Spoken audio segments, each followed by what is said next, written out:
जय भोलेनाथ। आज कार्तिक मास कृष्ण पक्ष की चतुर्थी तिथि है। आज मासिक शिवरात्रि और नरक चतुर्दशी का पावन दिन। आइए आपको सुनाते हैं नरक चतुर्दशी के दिन सुनी जाने वाली कथा। तो मान्यता है कि नरक चतुर्दशी के दिन भगवान श्री कृष्ण ने नरकासुर का संहार किया था। इसके धर्म की रक्षा की थी और संसार को भय मुक्त किया था।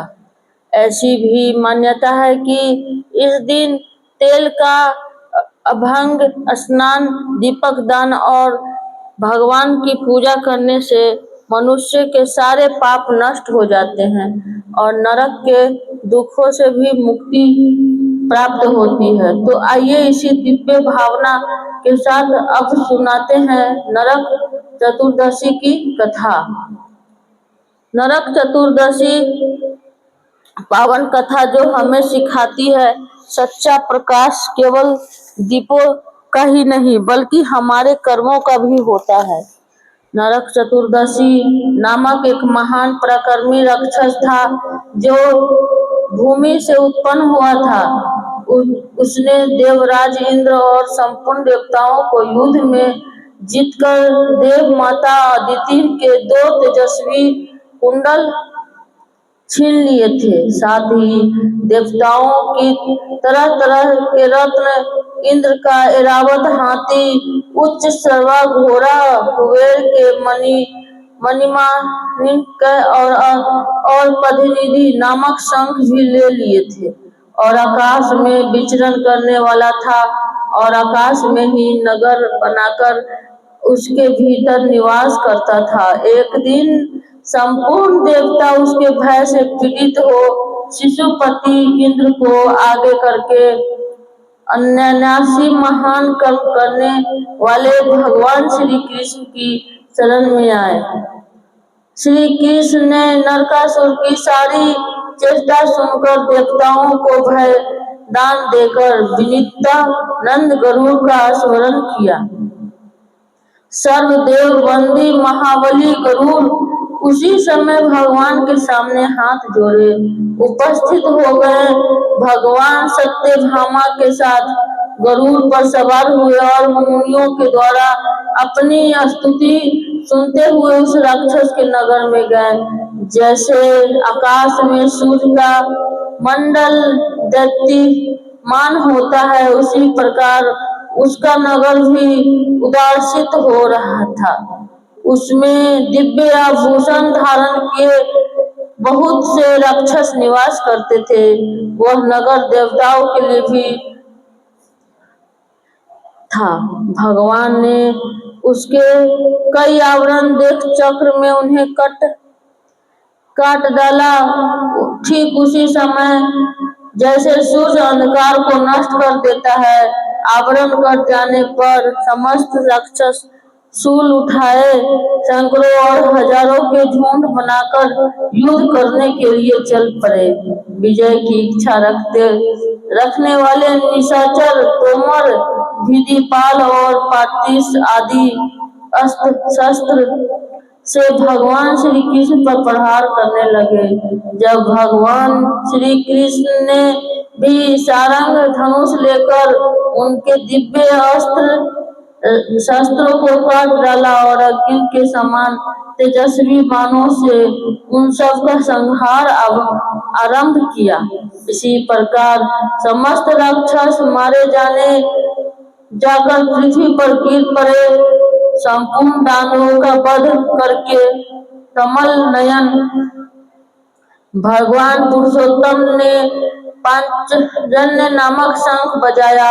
शंखनाद सुनकर पराक्रमी दैत्य नरकासुर दिव्य रथ पर आरूढ़ होकर भगवान से युद्ध करने के लिए आया। उस दोनों में अत्यंत भयंकर घमासान युद्ध हुआ जो रोंगटे खड़े कर देने वाला था। वो दोनों बरसते हुए मेघों की तरह हजारों बाणों की छड़ी लगाई। इसी बीच में भगवान वासुदेव ने अर्धचंद्राकार बाण से उस राक्षस का धनुष काट दिया और उसकी छाती पर महान दिव्य शस्त्र का प्रभाव किया। उससे हृदय विदीर्ण हो जाने के कारण वह महान असुर पृथ्वी पर गिर पड़ा। तब भूमि को स्थापना से भगवान श्री कृष्ण उस राक्षस के समीप गए और बोले, तुम कोई वर मांगो। यह सुनकर राक्षस ने गरुड़ पर बैठे हुए भगवान श्री कृष्ण से कहा, संपूर्ण भूतों के स्वामी श्री कृष्ण, मुझे वरदान की कोई आवश्यकता नहीं है, फिर भी दूसरे लोगों के हित के लिए आपसे एक उत्तम वर मांगता हूँ। मधुसूदन, जो मनुष्य मेरी मृत्यु के दिन मांगलिक स्नान करे, उन्हें कभी नरक की प्राप्ति न हो।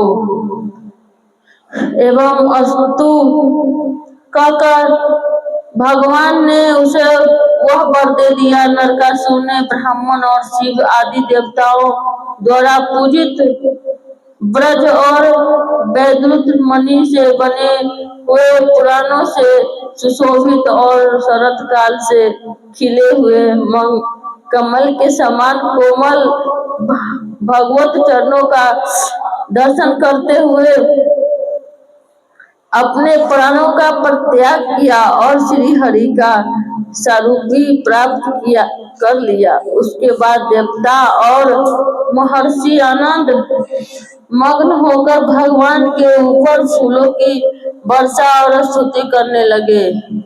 उसके बाद कमल नयन भगवान श्री कृष्ण ने नरकासुर के नगर में प्रवेश किया और उसने बलपूर्वक जो देवताओं का धन लूट लिया था वह सब उन्हें वापस दे दिया। देव माता अदिति के दोनों कुंडल, उच्च सर्वा घोड़ा, एक ऐरावत हाथी, दीप्तिमान मणिमय पर्वत से सारी वस्तुएं भगवान ने इंद्र को दे दी। बलवान नरकासुर ने समस्त राजाओं को जीतकर सभी राष्ट्रों से जो 16,000 कन्याओं का अपहरण किया था, सब कुछ उसके अंतपुर में कैद थी। शंकरों कामदेव की शोभा को तिरस्कृत करने वाले महापराक्रमी श्री कृष्ण को देखकर उन सबने उन्हें अपना पति बना लिया। तब अनंत रूप धारण करने वाले भगवान गोविंद ने एक ही लग्न में उन सब का पानी ग्रहण किया। नरकासुर के सभी पुत्र पृथ्वी देवी को आगे उसके भगवान गोविंद की शरण में गए। तब दयानिधि भगवान ने उन सब की रक्षा की और पृथ्वी से वचनों का हर महीने के कृष्ण पक्ष की चतुर्थी तिथि स्थापित भोलेनाथ को समर्पित होती है। तो आइए आज उस पावन दिन पर सुनते हैं महाशिवरात्रि की कथा। मृत्यु को कोई जीत नहीं सकता। स्वयं श्री ब्रह्मन जी भी चतुर्युगी के अंत में मृत्यु द्वारा ब्रह्मन में लीन हो गए, लेकिन भगवान शिव ने कई बार मृत्यु को पराजित किए, इसलिए वे मृत्यु और महाकाल महाकाल कहलाते हैं। ईश्वर के प्रिय भक्तों का स्वामी स्वयं ईश्वर ही नहीं, उस पर मृत्यु का भी अधिकार नहीं होता है। मृत्यु के देवता स्वयं महाराज भी ईश्वर के भक्त पर जबरदस्ती करे तो यमराज जी भी मृत्यु से अछूते नहीं रह सकते हैं। वह प्रसंग कोई काल्पनिक नहीं बल्कि महान शिव भक्त राजा श्रेष्ठ से जीवन में घटित घटना पर आधारित प्राचीन काल में कालंजर में शिव भक्त राजा श्रेष्ठ राज्य करते थे। उनकी भक्ति से उनके राज्य में किसी प्रकार का कोई कमी नहीं थी, कोई द्वेष, चिंता या अकाल नहीं था।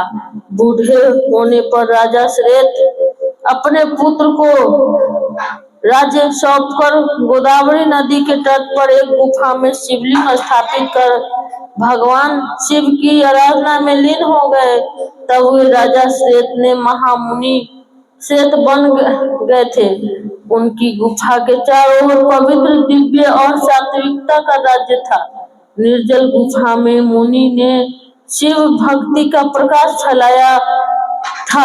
श्वेत मुनि ने तो कोई रोग नहीं था और न ही कोई शोक था, इसलिए आयु पूरी होने पर भी उन्हें उसकी अनुभूति नहीं हुई, क्योंकि उनका सारा ध्यान तो भगवान शिव की भक्ति में ही लगा हुआ था।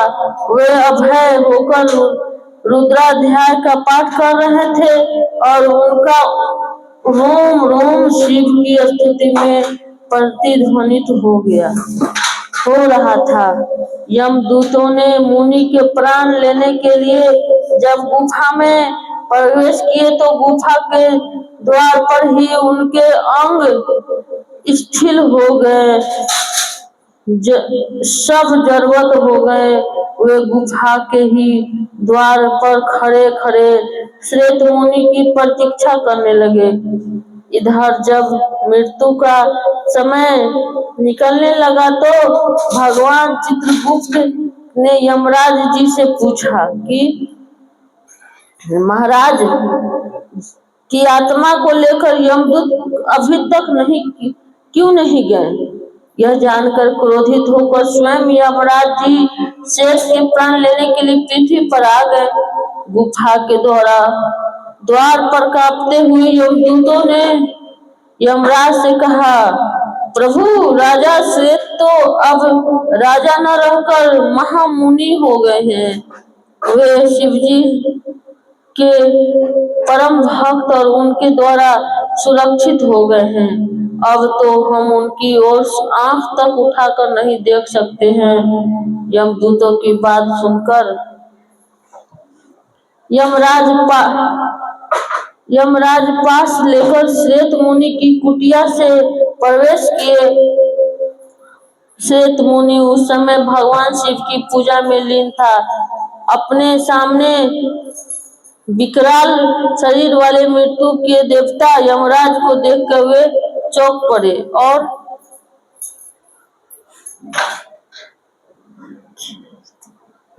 शिवलिंग को पकड़ते हुए यमराज से कहा, देव, आप यहाँ क्यों पधारे हैं? जब विष ध्यान मेरे रक्त हैं तो मुझे किसी का कोई भय नहीं है। महादेव इस शिवलिंग में विद्यमान है, इसलिए आप यहाँ से चले जाइए। तब यमराज जी ने कहा, श्रेष्ठ, तुम मुझे नहीं जानते हो, तुम्हें मुझसे कोई भी त्रिदेव यानी महाविष्णु महेश जी भी नहीं बचा सकते हैं। मैं तुम्हें यमलोक ले जाने के लिए आया हूँ। श्वेत मुनि ने निडरता से शिवलिंग की आंखों में भरते हुए यमराज से कहा, आपने काल के भी काल महाकाल की भक्ति को चुनौती दी है।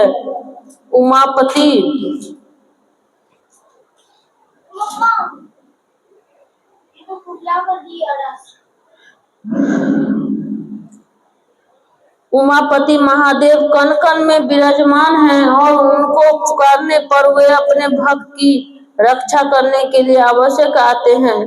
तब महाराज बोले कि मुझे शिव जी से भी कोई भय नहीं है। ऐसा कहते हुए क्रोधित होकर यमराज ने हाथ में पास लेकर श्वेत मुनि पर फंदा डाल दिया। श्वेत मुनि की रक्षा कर रहे भैरव राजा ने यमराज की वापस लौट जाने की चेतावनी दी। शिव भक्ति पर मृत्यु का अवकरण भैरव बाबा को बर्दाश्त नहीं हुआ और उन्होंने यमराज पर प्रहार कर दिया,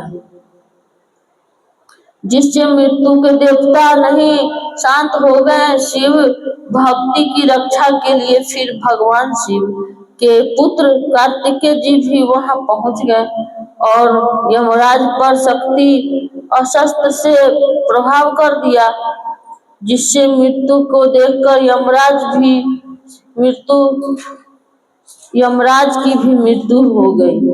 यमराज की मृत्यु पर सभी देवता शिव जी से यमराज को पुनर्जीवित करने की प्रार्थना करने लगे। तब शिव ने देवताओं को कहा, मेरे और भगवान श्री विष्णु के जो भक्त हैं उनके स्वामी स्वयं हम हैं, इसलिए मृत्यु का भी हमारे भक्त को कोई अधिकार नहीं होता है। यमराज और उनके दूतों का उनकी ओर देखना भी पाप है और स्वयं यमराज भी हमारे भक्तों को अब प्रणाम करे। तब भगवान शिव ने देवताओं को आग्रह को मानते हुए यमराज को पुनर्जीवित कर दिया। फिर यमराज ने उठकर श्वेत मुनि से कहा, संपूर्ण लोकों में अजय तुमने मुझे भी जीत लिया, अब मैं तुम्हारा अनुगामी हूँ, तुम भगवान शिव की ओर से मुझे अभय प्रदान करो। श्वेत मुनि ने भगवान से कहा, भक्तों विनम्र की मूर्ति होते हैं, देव आपके भय से सत्य पुरुष परमात्मा की शरण लेते हैं। तब प्रसन्न होकर यमराज जी वहां से अपने लोक को चले गए। प्रेम से बोलिए भैरव बाबा की जय, यमराज जी की जय। शिव पुराण में वर्णित कथा के अनुसार प्राचीन काल में चित्रभानु नाम का एक शिकारी था।